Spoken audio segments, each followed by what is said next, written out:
This is my first official collaboration with another prepper. I'm really excited about it. Prepper Bob, excellent channel. Sub. I guess from the titles of his things and what he says, he's actually a bit of an insomniac. So he challenged me to do an insomnia video because he did one as well, which is also really good. And that again, of course, is also linked, if it all works out well in terms of links. Alright. So I looked it up. Between 6 to 8% of the population have insomnia, for sure. About 50% of the population may have insomnia, depending on how you assess for insomnia. Insomnia can be related to physiological and mental illnesses, which I'm not going to talk about at all. If you have a health concern, go to an MD and get investigated. This talk is entirely aimed at people who have non-pathological caused insomnia, and it's also going to do, which might be more interesting for a lot of people, sorry Bob, actually sleep deprivation, because sleep deprivation is actually part of insomnia for obvious reasons, insomnia being lack of sleep. So we expect that we will sleep for 8 hours to 9 hours a day.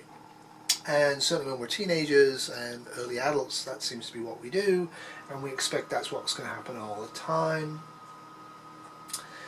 And if we can't sleep, or we feel that we're getting inadequate sleep, we feel tense, anxious, and we get more and more desperate to sleep.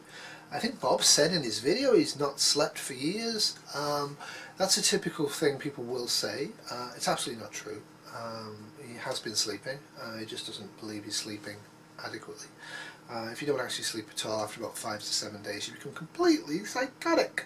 So Bob's a bit crazy, but not as crazy as I am, so Bob is sleeping a bit, he just feels it's inadequate.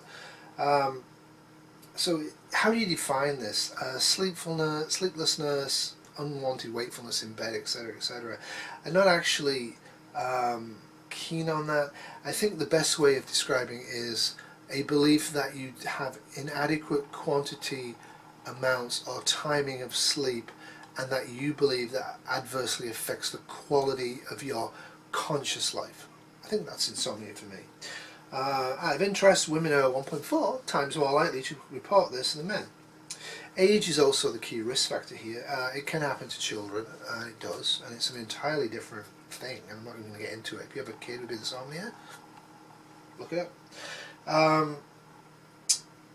50% of older adults over the age of 65 report symptoms of insomnia, so the older you get, the worse it is.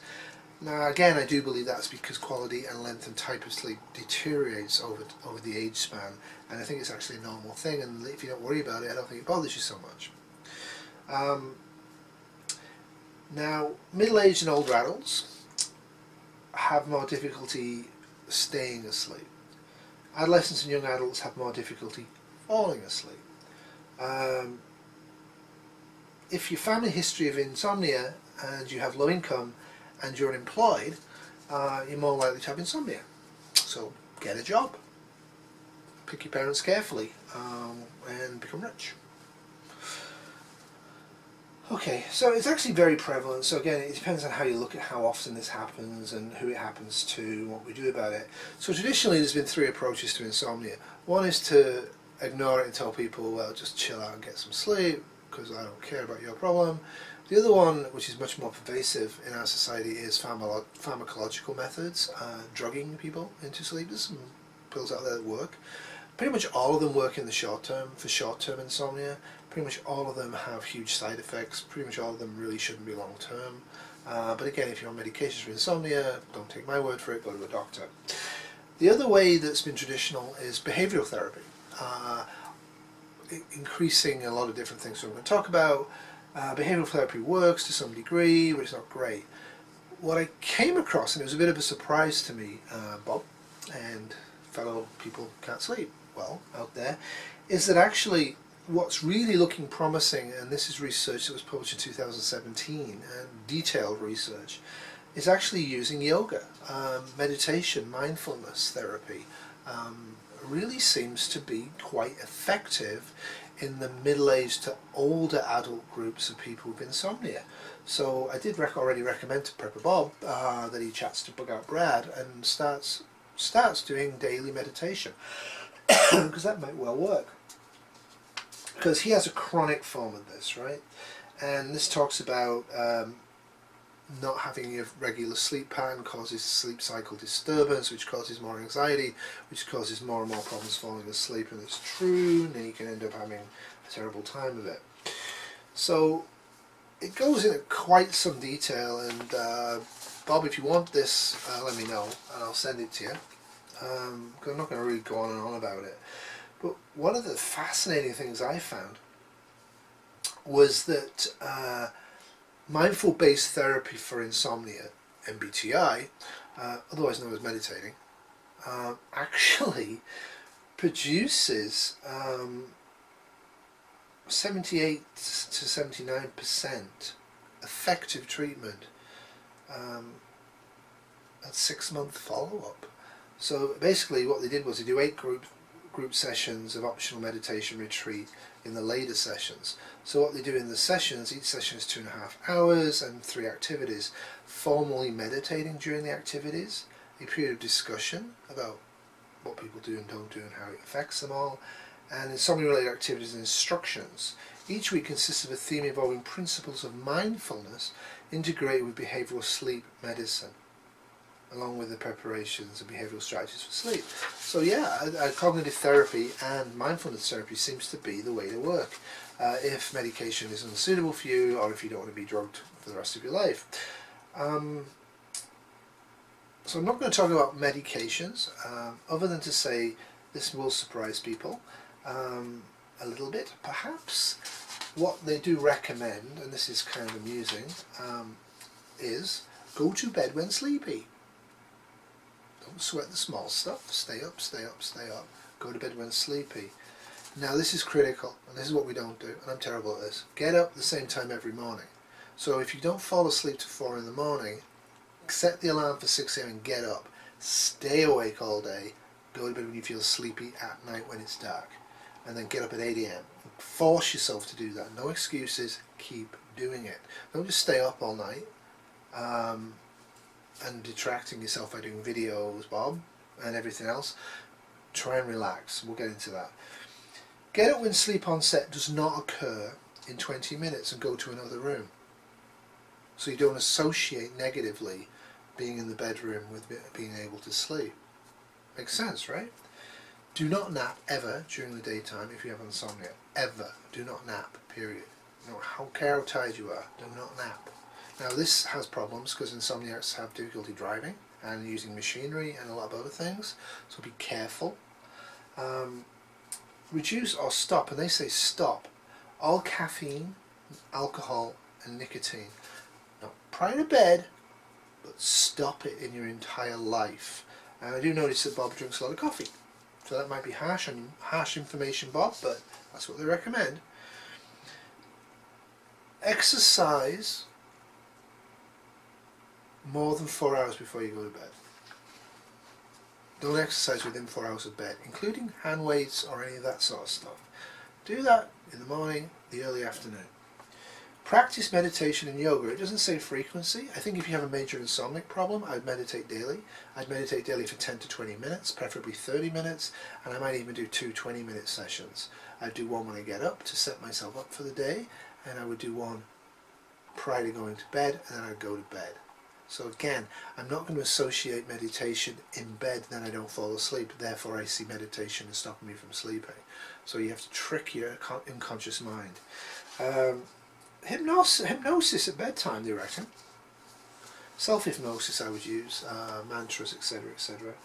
And progressive muscle relaxation when you're in bed. Like lie in bed, tighten the top of your scalp, release the top of your scalp, tighten your forehead, release your forehead, concentrate on breathing steadily and slowly.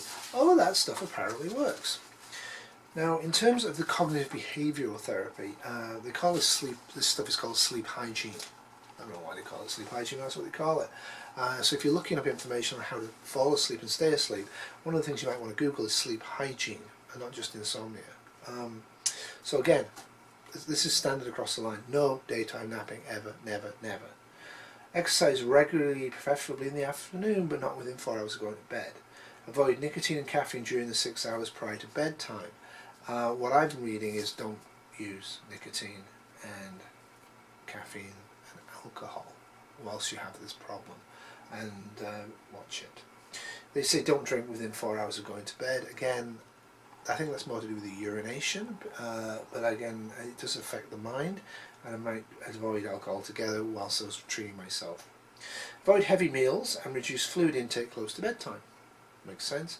What I would say is I would eat nothing other than drink a little bit of water for the 4 hours prior to my planned sleep time. Keep your bedroom quiet and at a comfortable temperature. It doesn't go into this. From what I've found and what I know, make sure your temperature in your bedroom's a little cool. Not freezing, but cool. Don't be hot. Use the bedroom only for sleep and sexual activity. In other words, you do not want the bedroom to be associated with anything other than being in bed and enjoying yourself or sleeping, if you enjoy sexual activity. Engage in relaxing activities before going to bed. Now that isn't specific, but this is mindfulness, this is yoga, this is breathing and relaxing exercises. Go only to bed when tired. This is critical. Maintain a regular bedtime and waking time even on weekends. Yeah. But do not go into the bedroom until you're ready to sleep. Do not watch the clock at night. In other words, remove the clocks from your bed. Don't have ticking clocks in there and all that stuff that reminds you you can't sleep. Okay, so if you have medical or whatever, or psychiatric caused insomnia, or you're anxious or tense, or you're worried about the state of the world, treat the underlying cause wherever possible.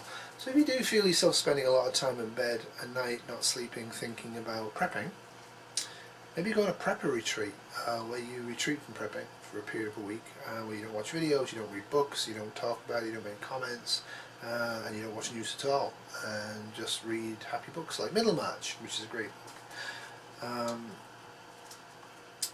They also tell you to avoid conflict situations before you go to bed, because you become in a hyper-aroused state, which then makes you less able to sleep. Now, conflicts in situations would be gaming, and also would be thinking about prepping.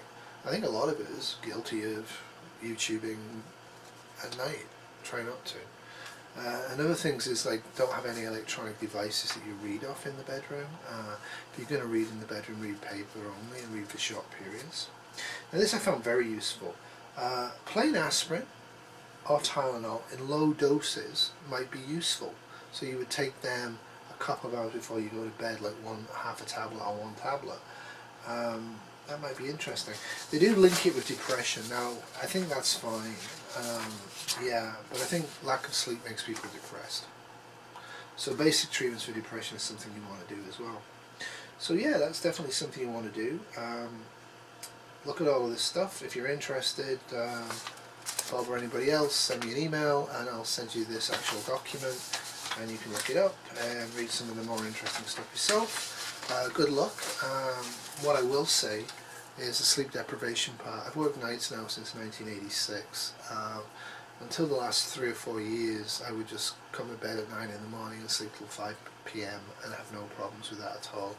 What I'm finding now in the post-50 year age group is it's becoming more and more of a struggle. And I'm having a real hard time sleeping. I'm feeling tired a lot of the time. And I could dwell on this and feel I have insomnia. I don't. I just need to get off night shifts and preferably stop work less. But modern life being what it is, that won't be for 2 to 3 to 4 years. If you're not able to do that, try and get some vacations in place. What we all tend to do in North America is take 2 or 3 days vacations where we're very, very active, and then we're working again, working again, working again. Certainly if you've got stress, tension, depression, or insomnia, and people you love, maybe try and take a bit longer off work between that. If you're unemployed, it's a different factor. What you need to do there is get out the door 2 or 3 times a week and volunteer somewhere on a regular basis. Give yourself an occupation, whether it's studying online courses, which is available to most people for free if you look around, or going down to the food bank or going to the church, or just going out for 2 hours every Wednesday with a garbage bag and some gloves and picking up trash from the local park. Give yourself a steady, regular occupation that doesn't overwhelm you. Alright, good luck and sleep tight. Au revoir.